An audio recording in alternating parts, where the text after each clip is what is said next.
Tibas Top 5! Yes naman! And welcome back to Tibas. Pero syempre, bago natin ituloy ang ating labanan tonight sa ating Top 5. Tatawagin ulit natin syempre, napaload natin sa previous episodes po ng Tibas ang ating mga Mema Squad ni Ian Red and Pipita Curtis! Tatang energy! Welcome back! Nagdelikado nga kami dahil ano eh. Naiiyak pa ako eh. So, kumusta? Ano nagbago sa life nyo nung nakabalik na Tibas? Okay naman, may gusto kong kausaping doktor talaga. Hindi, syempre, masayang kasi Happy. Kasi nandito kami ulit sa The Bubay and Tekla Show, di ba? Oo, na kasi wala ka Bubay din nasa Israel ka, pero ngayon sobrang happy kami. Iba talaga pag The Bubay and Tekla magkasama talaga. Tapos nandito pa si Wamos, na nakakalimubiwag sa buhay. Oo, tapos yung mga mag-share si Wamos. Tapos yung mga mata nila, no? Parang hindi mo nakita yung sincerity. O, eto na, nabanggit na rin kayo, my friend, Wamos Antoinette. Ano ba ang pag-uusapan natin ngayon? Ayan, eto. Narito ang ating top 5 na uri ng pasahero sa jeep. Aba? Ayan. Ayan. Eto. The Boss. The Boss. The Boss. Ano the boss? Ayan yung mga pagsasakay ka ng jeep. Kahit gaano kasikip yan, sisiksikin at sisiksikin yan. Tapos ang paa pa nila, ganyan pa. Nakabuka ka. Alam mo yun? Paano Sample. pipita? Paano pipita? Sampoy. Ayan, Tipid kayo. Nakaganyan yan. Ganyan, nasa Yan. gitna. Kahit sikip na. Talagang pagluto sila, talagang Yes. nakaganyan. Tapos may dadaan. Ako yung pasahero. Okay, yan. Buka ka. Ay, patingin, patingin. O, yan, Buka ka, buka. Akit ako. Yan, pasahero. Wag na. Baba na. Kasi may nakita ka. Yan yung mga pasahero na masarap pektusan. Correct. Oo.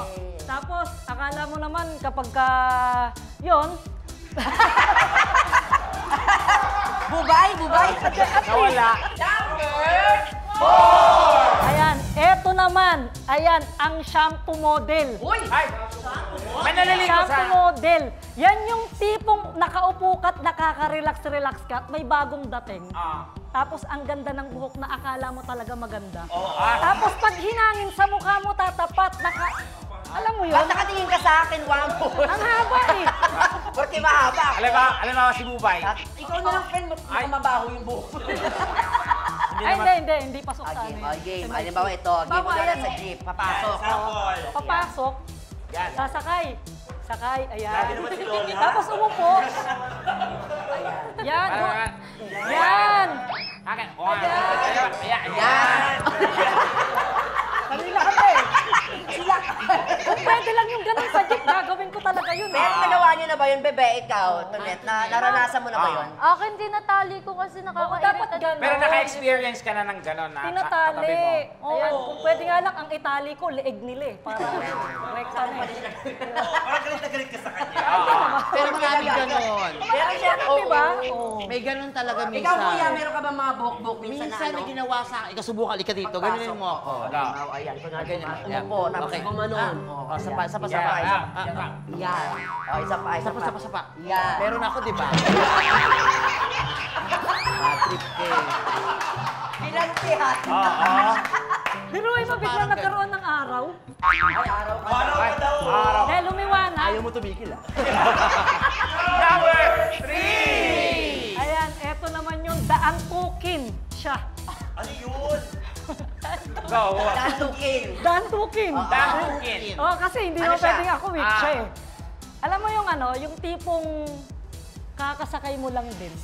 Tapos may tulog, biglang sumasandal sa'yo. Ayan. Ay, naku si Tekla yan. Parang... Tapos Oo, ang mabigat kunwari pa doon, tulo pa yung laway. Ayan! Tutulo. Kung nasa jeep tayo. Jeep. Bakit ganito jeep? Parang hindi abot. Bakit yung jeep sa kanila? O yan, Oh, ganyan. asan yung laway? Ay! Huwag yun. Ang kaya ko yung high school ako, pero Oo, di ba? hindi daan tukin. Paano? The parang sleeping lang. Paano? Yung kunwari, maatok kang ganyan. Tapos? Bigla kang iyakap. Tapos? Ang pangalan mo? Eh, tsaka meron pa. Ingat kayo sa mga ganong estilo. Kasi, Kasi kapag ka sumandal yan at kunwari nagtulog-tulogan, gumaganon, Pag uwi mo, wala ka ng wallet. Ayun! Na-experience mo yun? Gawain mo ba yun, Wamo? Before. Oo, kaya ko nga sinasabi. Kasi ako yung gumagawa nun. Kaya nga may sinasabi pagbabago. Kaya nagbago agad. Baka maniwala sila. Ano susunod, Wamos? Ang para-paraan. So, dati kasi lagi akong pumapasok sa school. So, pag namamadali ka, di ba? One time, yung pagkasakay ko ng jeep noon, meron akong isang kasabay. Tapos yung kasabay ko, nandun siya sa dulo. Dulo. So, ayaw niya lumapit para iabot yung bayad ko. So, ako yung nag-adjust papunta sa driver. Paano ka nag-adjust? Eh, di ba? Tapos bigla nag-stop yung jeep ko. May ganyan. One! Ang deadma. So, ayun, may nakatabi rin ako dati. Tapos, may headset siya. So, gumaganon-ganon yung ulo niya. Akala ko may sound. Pero wala naman kasi nakita ko sa cellphone niya. So, inaabot ko yung bayad. Deadma talaga siya. Kaya ang ginawa ko, dun na lang sa kabila. Paano yun? Halimbawa kami yun, tapos si Tekla ayaw niyang ano yung bayad Ito mo. po, bayad po. Kahit sumisigaw ka, tapos ginaganon-ganon ko na bayad po. Yan, ganyan siya. Ano ginawa mo? Wala, inabot ko Baka na naman sa siya yung kasama ko. aso sa jeep yung gumagano gano'n. Akala May mo gumagano tao. sa jeep yung aso. Napagkamalan pala. Gumagano gano'n siya. Baka naman yung kinakausap mo, hindi ka nakakunin yung bayad mo. Pero meron talaga yung ganun talaga no, nagpapanggap para lang hindi magawan mo ng utos. Parang nakakababa sa kanya yung Pero, pag-utusan mo. obligasyon ba talaga natin dyan? Halimbawa. Abot? Oo, para ano. Tulong, siguro. Kapwa tao. Bayanihan ang tawag Pero kung doon. may mga point na may mga talagang taong mapang-asar na nandito ka na sa tabi ng driver, iaabot mo pa. Iaabot mo pa doon pa sa dulo. Papaikutin mo pa, oo. Baliw na tawag doon, baliw. Nakakatawa yun. At saka idagdag lang natin, no, wala naman sa ano, yung papasok ka ng jeep, tapos lahat sila nandito, nandun sa dulo yung vacant. Ayaw talaga nila mag-adjust. Yung pupunta ka talaga malapit Kasi sa mga driver. yan, mga nagmamadaling bumaba. Marami pa. Naman. Marami pa. Actually, marami pa.